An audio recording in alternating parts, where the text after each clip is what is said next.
S'il arrive ce qui arrive, de Dominique Balayi. Texte, Dominique Balayi. Mise en voix et en onde, Daniel Martin-Boré. Avec la voix d'archive d'Irina Novikova. La lettre à Robert Kramer et Intérim ont été enregistrées sur bande magnétique dans le studio de parole de Laurent Roupe. Remerciements à Sky Andersen, Myriam Balayi,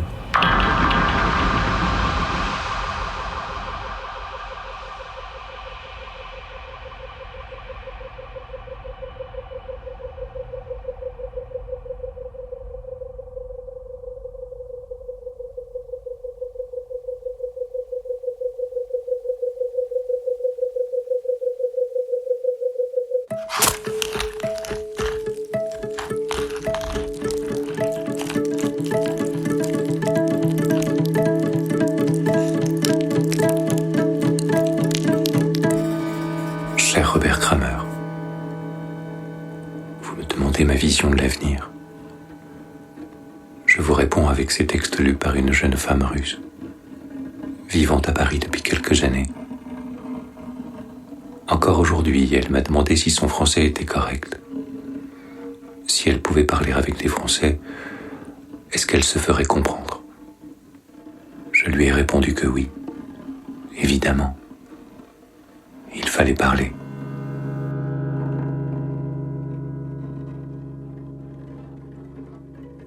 La petite photo que je vous ai glissée aussi, et sur cette photo, que demande-t-elle au juste?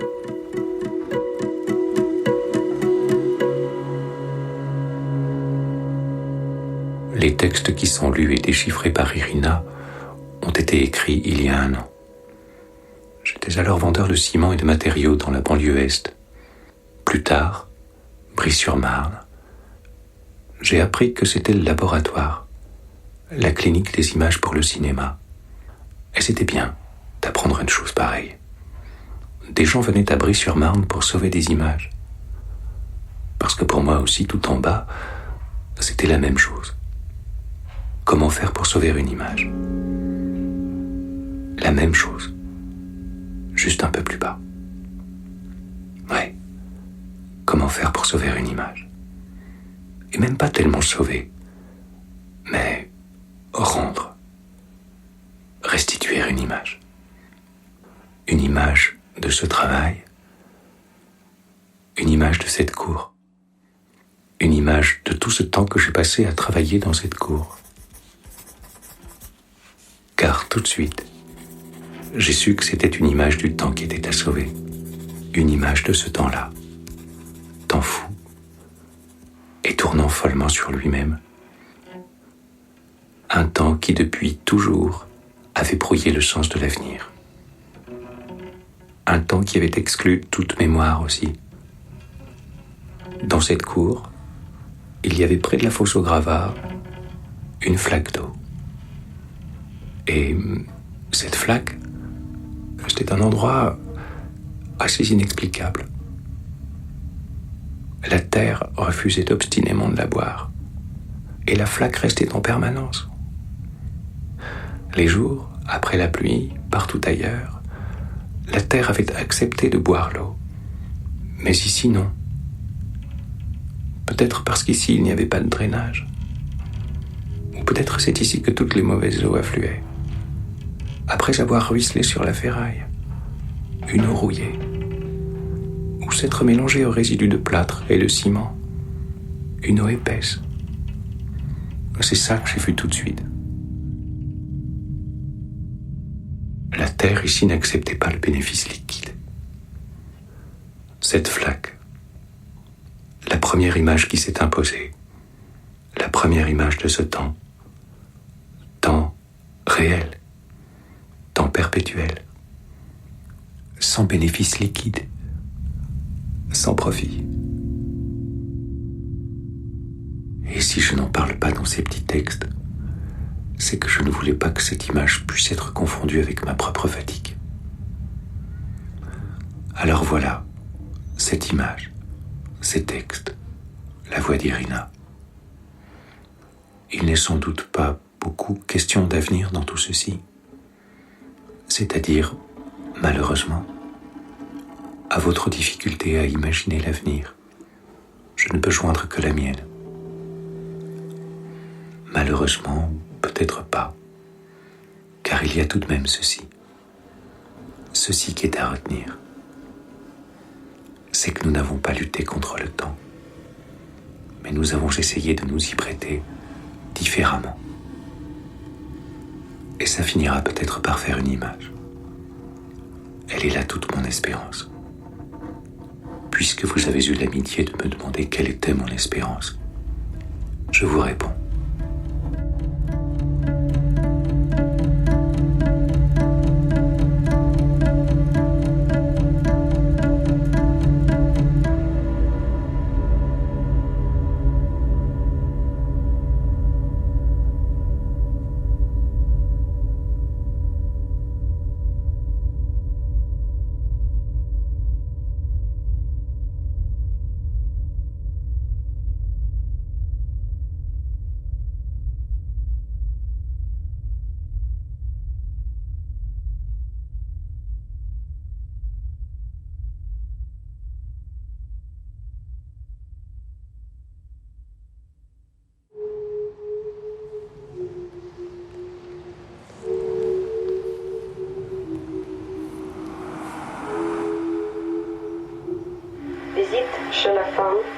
Visite chez la femme médecin qui doit me délivrer une fiche d'aptitude. Qui doit me délivrer et qui m'a interrogé sur mon âge et qui a voulu examiner ma vue.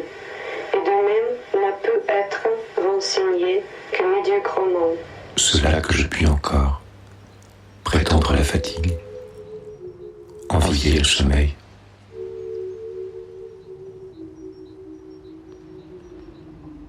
Pour maintenant. Et pour toujours. Une position aisée, une position brisée. Mais c'est sans importance. Moi aussi je suis amaigri. Aussi bien je ne l'ai pas découvert ici. Ici ce n'était pas le lieu d'une découverte possible. Le lieu d'un dévisagement. Je voulais faire une histoire. Impossible de me documenter plus.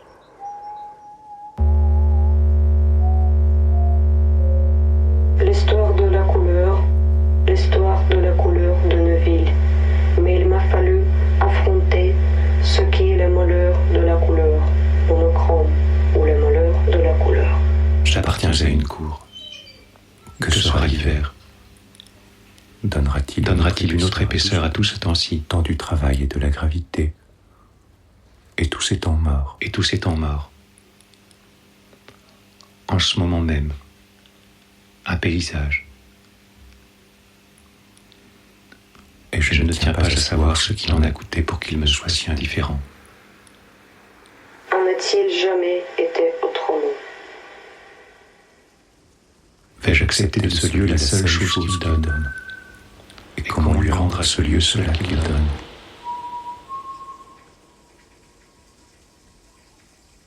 Et tout resterait silencieux. Je remets mon écharpe pour qu'elle prenne aussi le col du manteau. Arrangement sur soi, arrangement avant d'aller au dehors. Et plus tard, il doit y avoir un puits là-dessous. Je n'arrive pas à me réchauffer les pieds. Un homme vient, et maintenant, il se tient là, à l'avant de cette image, et il finit par le couper tout entière. Mais je ne vais pas lui demander à se déplacer, mais voilà, je ne ferai rien pour franchir son dos.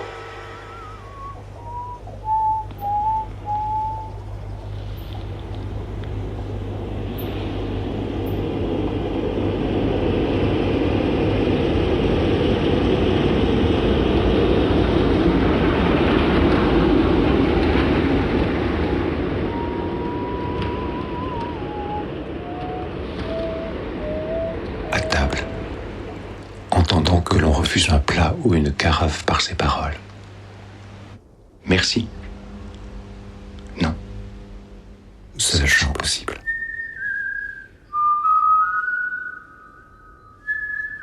Je me tiens auprès du bois. Ce bois laissé du dernier déracinement. Cette force encore.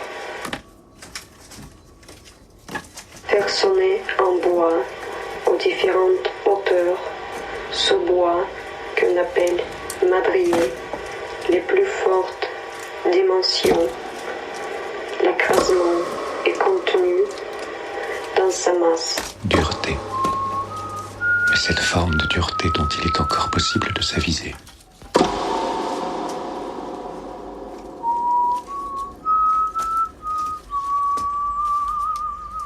Un nom, un visage, même s'il n'a que cela à offrir, pommade blanchâtre, aux orifices. Mais dire cela ce matin, dire cela que je lève la tête,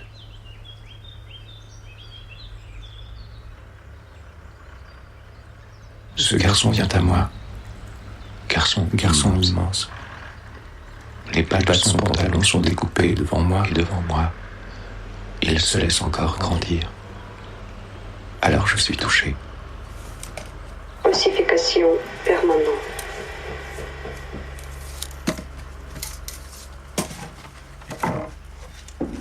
Le réel advenant, n'advenant pas. Le réel advenant, n'advenant pas. Le réel advenant, n'advenant pas. Le réel advenant, n'advenant pas. Le réel advenant, Pluie, n'advenant pas. pluie, Le réel advenant, n'advenant pas. pluie, pluie, Le pluie, réel advenant, pluie, n'advenant pas. pluie. Le réel advenant, n'advenant pas. Une bâche est tirée sur la partie de la cour, Le réel réservée aux advenant, poils traités. n'advenant pas. Le réel advenant, n'advenant pas. Le réel advenant, n'advenant pas.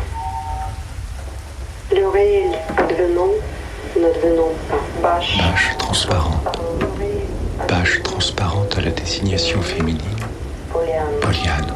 Le réel advenant, n'advenant pas. Le réel advenant, n'advenant pas. C'est toute notre pensée qui est séquelle du monde. Le réel advenant, n'advenant pas. Le réel J'appartiens à une advenant, cour. n'advenant pas. La cour est silencieuse. Le réel advenant, Personne ne me réclame. n'advenant pas. Les doigts, Le réel peau advenant, morte, n'advenant pas.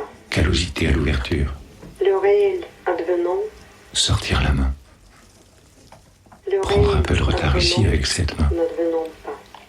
une petite pluie fine pour la main. Un peu de retard, mais ce n'est pas grave, Le réel advenant, car on est à peine n'advenant attendu. pas. En tout cas Le dans une autre réel langue. advenant, n'advenant pas. Arrière et de fatigue. Non. Arrière et de lumière.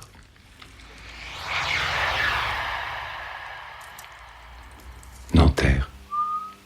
Le train file déjà hors de sa courbe.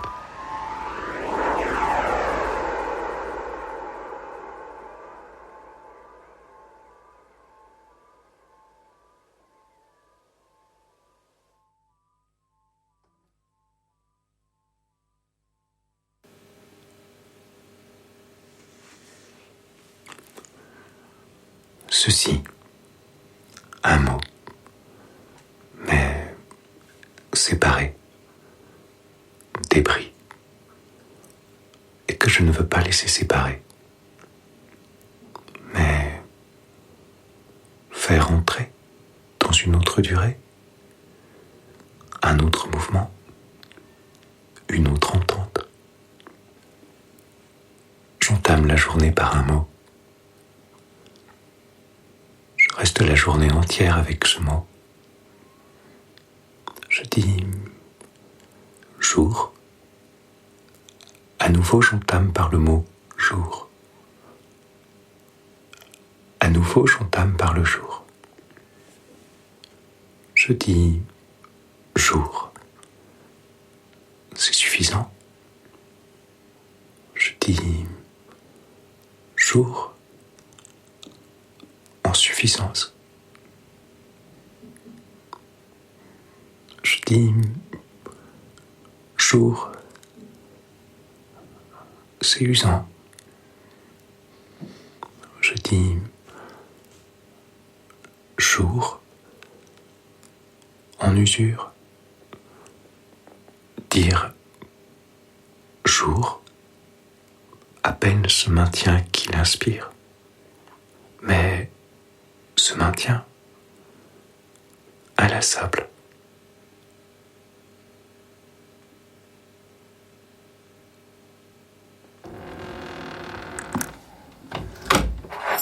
L'autre qu'il m'aurait fallu rejoindre. S'il alerte, j'alerte. S'il alerte, je me place avec lui dans le cours strident des choses. Sur le flanc, ruisselant, stridence. C'est une alarme qui se déclenche. Stridence. Je reste d'abord sans réaction. Je fais en sorte que mes lèvres ne touchent pas le goulot.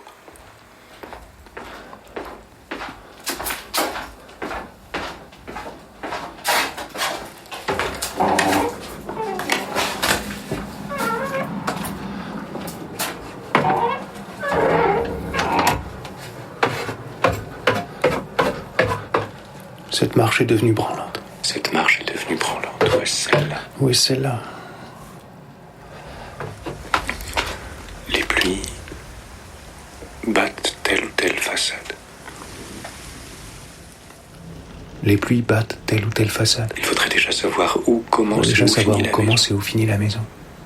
Stridence. Stridence. Il doit bien y avoir crayonné un plan d'ensemble. Il le faut. Il doit bien y avoir crayonné un plan d'ensemble. Il le faut.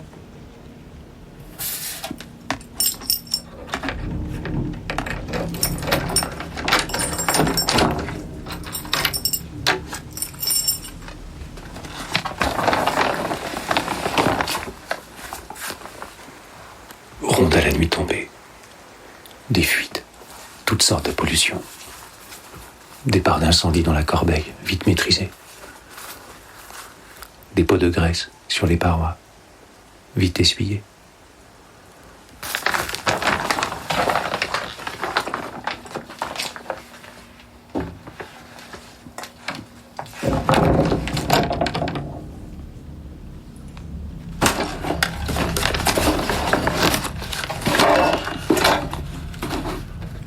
Des raccords de matière hasardeux, le plomb souple et le cuivre rigide.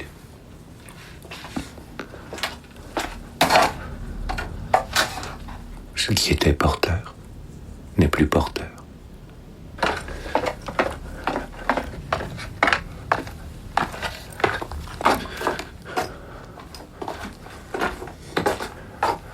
D'une pièce à l'autre, sans transition.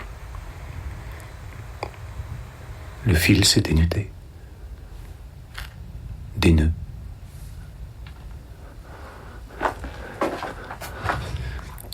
Le sol s'est soulevé par endroits. Une croûte noircie au contact de l'air. Dessous, les vers de la décomposition. Encore dessous, les blancs. La pulsation.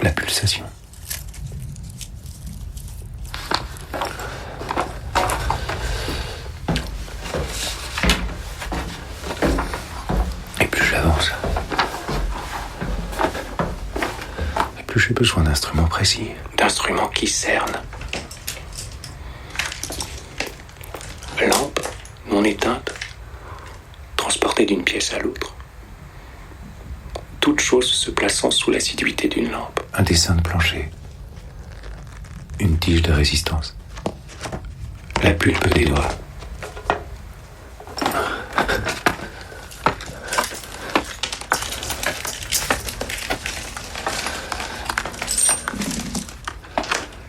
La chambre, cadenassée, réouverte.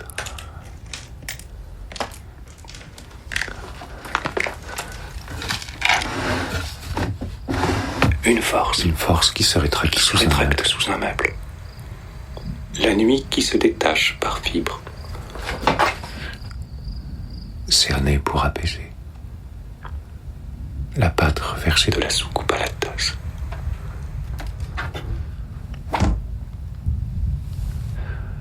Ce que les choses donnent en retour. Mais le retour des choses n'est pas juste. Pas à notre façon, du moins.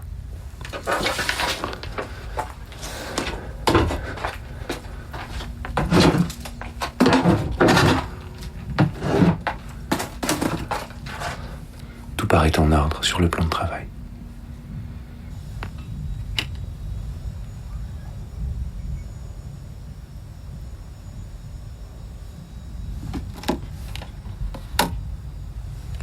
Extinction de la lampe.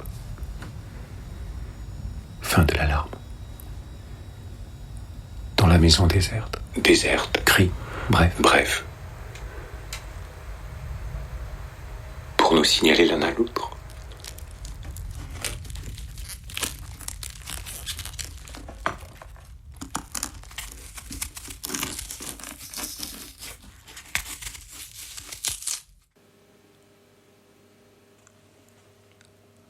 Se répéter le nom des amis, doucement, pour soi, de manière à ce qu'aucun n'entende. Qu'un nom répété pour soi ne puisse pas se confondre avec l'appel de ce nom. Se répéter le nom des amis, clos, sec, net, comme pour s'en persuader. Mais j'en mêle les noms, ceux des amis.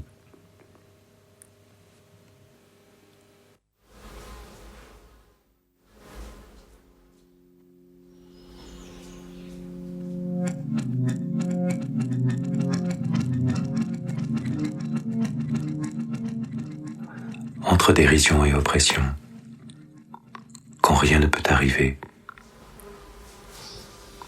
une terrasse de restaurant sur le lac, la vue dominante. Un bourdon s'est mis à ronfler autour de nos têtes, coupant, parasitant le paysage, la lecture des rives. Je renonce à la vue. C'est une chose qui arrive, parmi toutes les choses qui arrivent. J'ai chassé le bourdon à l'aide d'une enveloppe. L'enveloppe que je ne voulais surtout pas ouvrir depuis le matin. Ouverture de l'enveloppe sans cérémonie. C'est bien mon nom, ou tellement proche de mon nom. L'injonction est tombée sur mon nom. Je suis expulsé.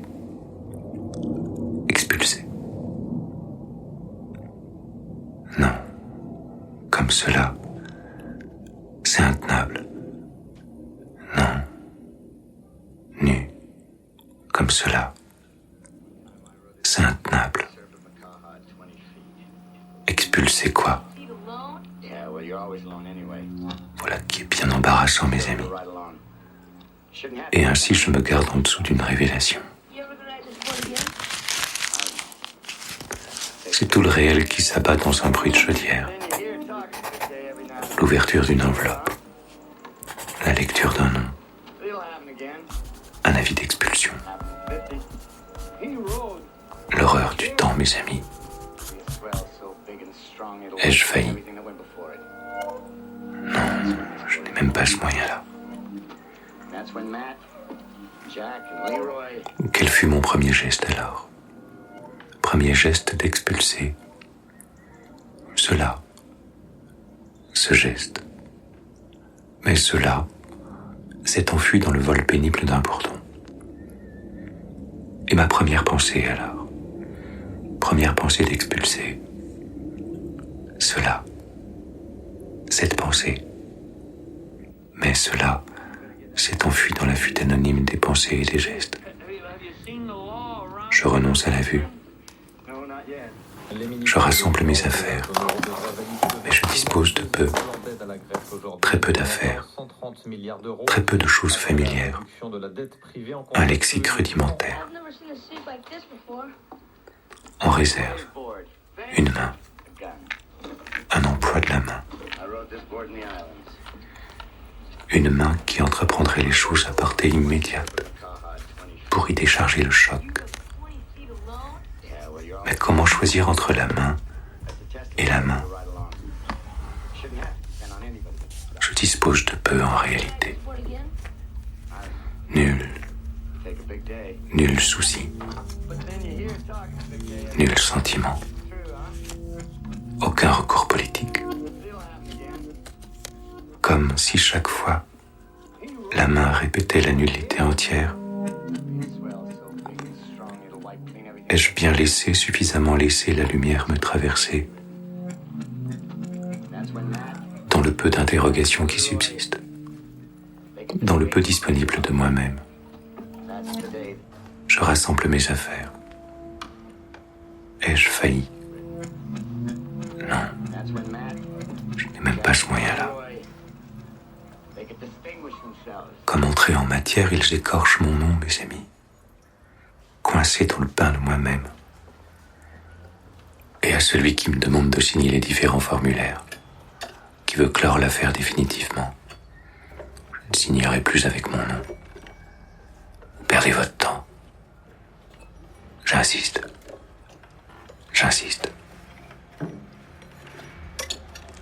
Si je veux être sauvé, ce serait vraiment grossier.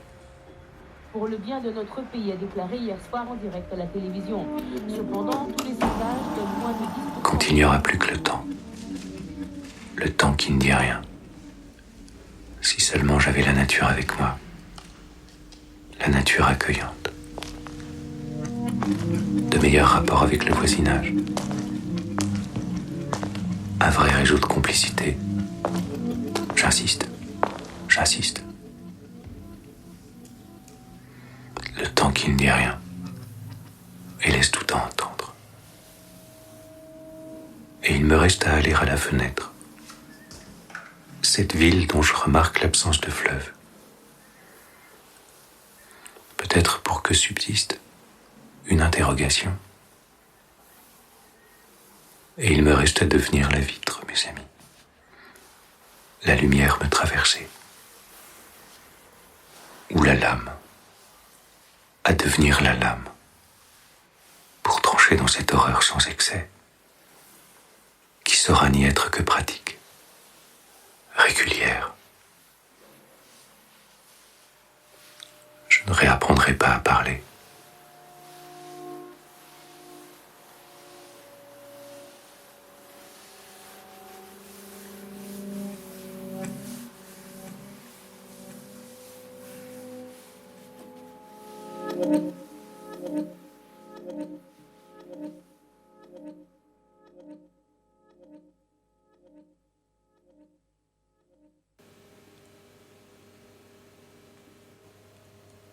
La force de se tenir immobile.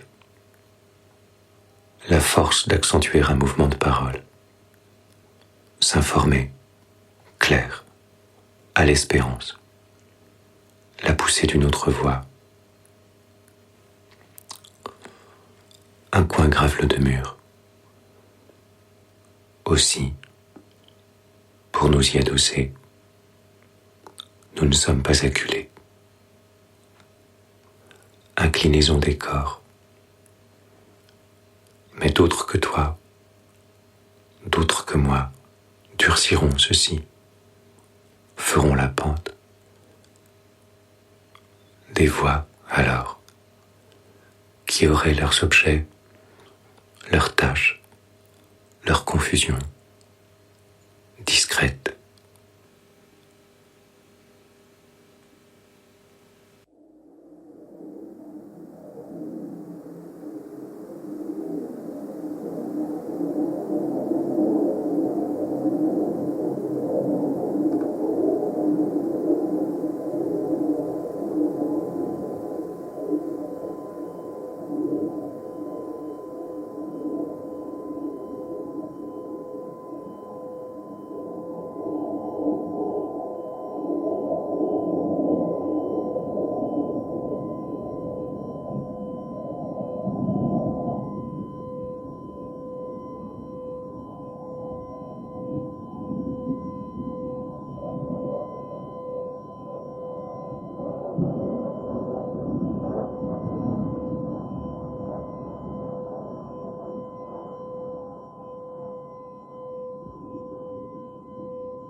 Écrire sous la pression du monde. Écrire. Une pression vient de sauter.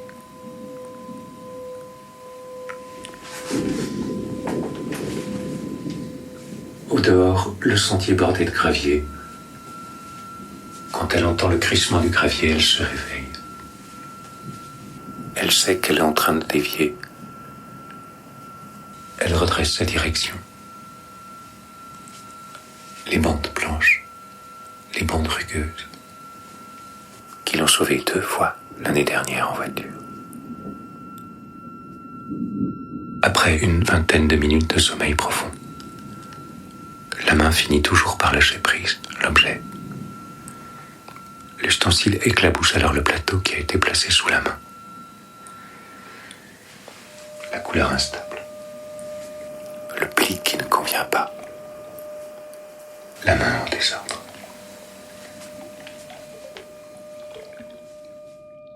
Ce matin, elle se réveille, inondée. Une voix dans les bruits d'évacuation, et elle collée à la tuyauterie. Hors d'aide. Devant l'affiche de ce film qu'elle se promet depuis des années, elle note les horaires de séance. Montée à la Croix-Rouge. Incrustée dans les escaliers, une fontaine reproduit un effet de cascade. Le bruit de l'eau tout proche. Et le bras de fleuve scintillant au loin. Assise sur les marges. Je suppose qu'elle s'est délibérément placée dans ce paysage. Je m'installe à côté d'elle, dans la distorsion. Je ne regrette pas d'avoir raté hors tête le cinéma.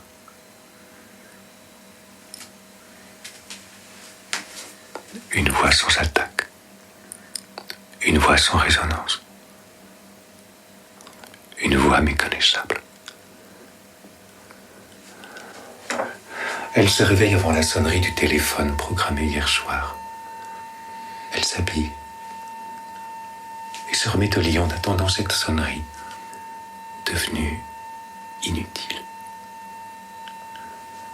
Toute chose qu'il faut attendre à son heure pour s'en débarrasser. Une pensée sans contenu. La clé qui se tord. La matinée a essayé de faire tenir sur la tranche le moule d'une main, sans y parvenir. Objet qui a probablement été laissé là par un précédent locataire. Ce contact avec le drap, son mauvais tissu de déménagement piquant, irritant. L'oisillon mort qu'elle a ramassé et gardé dans sa poche une bonne partie de la journée. Une pensée qui ne prend pas de temps. Une pensée qui n'a pas lieu d'être. Une pensée qui n'est que dans le croisement. Mais rien n'alterne avec une pensée. Des bruits seuls. Rien n'alterne avec une pensée. Alors qu'elle surprend la lime de sa voix. Rien n'alterne avec une pensée.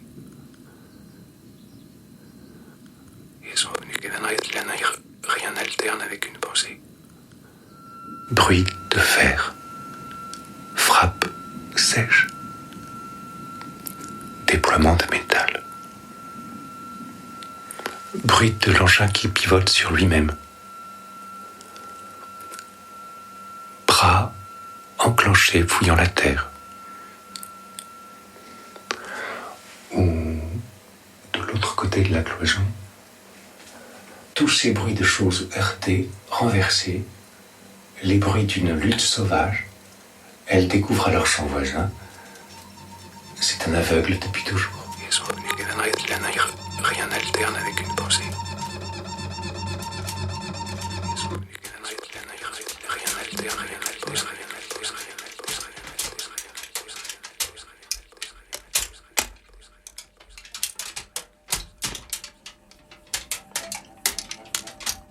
Bruit de ceux qui se disputent une chose. Bruit s'amplifiant. Car dans la dispute, la chose maltraitée, entamée. Affrontement bientôt, affrontement direct. Les plus violents ayant perdu la chose. Ou c'est une fête en plein air. Elle arrive sur les lieux.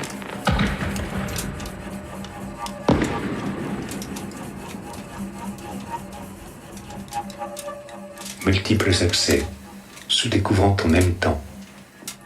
Une fête. Dans un grésillement d'accès, et elle sait déjà qu'elle n'arrivera pas au cœur de cette fête. Bruit de pied. Claquement. Bruit d'une danse qui est sans technique. Bruit de bête encore. Un jet dans l'anfractuosité, la bête qui se nourrit de son propre bruit.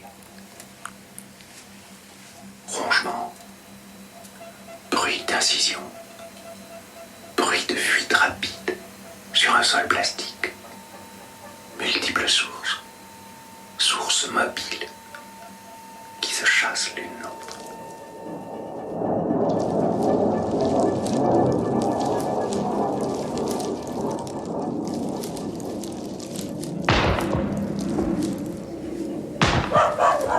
Détonation lointaine. Un chien répond. Ces détonations et ce chien qui répond forment un bloc. Un silence simultané, filant entre les deux, fait éclater ce bloc.